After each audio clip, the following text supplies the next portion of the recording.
Hi friends, welcome to our channel. இன்னைக்கு நம்ம கத்திரிக்காய் வறுவல் எப்படி டேஸ்டா செய்யலாம்னு பார்க்கலாம். அதுக்கு இஞ்சி எடுத்து தட்டி எடுத்து வச்சிருக்கேன். அப்புறம் ஒரு வெங்காயம், மல்லி, பூண்டையும் அதே மாதிரி இடிச்சு எடுத்துக்கோங்க.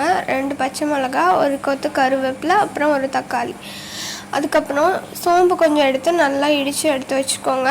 கத்திரிக்காய் வந்து இந்த மாதிரி நீளமாக கட் பண்ணி எடுத்துக்கணும். அப்புறம் கொஞ்சம் ப்ரௌன் சுகர். இப்போ ஒரு பேன் வச்சுட்டு அது ஆயில் ஆட் பண்ணிக்கோங்க. ஆயில் நல்லா ஹீட் ஆனோடனே அதில் கடுகு ஆட் பண்ணி வெடிக்க விட்டுருங்க. கடுகு வெடித்த பிறகு சீரகம் ஆட் பண்ணிக்கலாம்.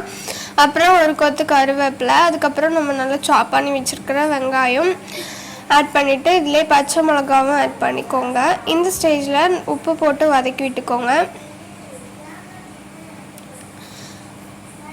அதுக்கப்புறம் கொஞ்சம் நம்ம தட்டி வச்சுருக்கிற இஞ்சி பூண்டு ரெண்டுத்தையுமே ஆட் பண்ணிக்கோங்க. நம்ம இந்த ரெசிபிக்கு எல்லாத்தையுமே இடித்து தான் ஆட் பண்ணிக்கணும், ஏன்னா அப்போ தான் நல்லா டேஸ்டியாக இருக்கும். அதனால் இந்த வறுவலுக்கு இடித்து ஆட் பண்ணிக்கோங்க. அப்புறம் சாப் பண்ணி வச்சுருக்கிற தக்காளி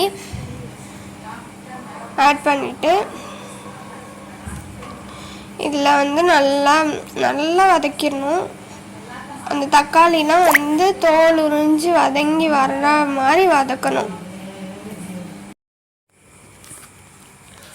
இப்போ இந்த ஸ்டேஜில் நம்ம சாப் பண்ணி எடுத்து வச்சுருக்கிற கத்திரிக்காய் ஆட் பண்ணிக்கலாம். நான் வந்து பெருசாக நீளமாக இருக்கும் இல்லையா, அந்த கத்திரிக்காய் தான் எடுத்திருக்கேன்.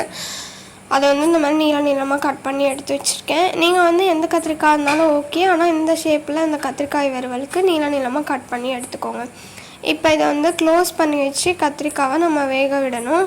க்ளோஸ் பண்ணி வச்சு இது பண்ணணும். இப்போ கொஞ்சம் 1/4 ஸ்பூன் மஞ்சள் ஆட் பண்ணிக்கோங்க.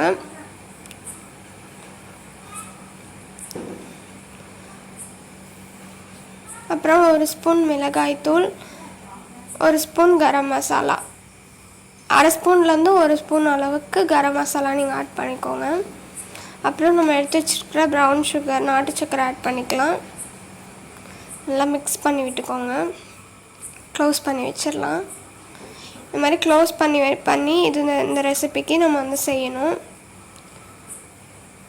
இடையில ஓப்பன் பண்ணி உங்களுக்கு நல்லா வெந்துருச்சா, உப்பு காரம் கரெக்டாக இருக்கான்னு செக் பண்ணிக்கோங்க. கரெக்டாக இந்த ஸ்டேஜில் நம்ம இடித்து எடுத்து வச்சுருக்கோம் இல்லையா, அந்த சோம்பை ஆட் பண்ணிக்கோங்க.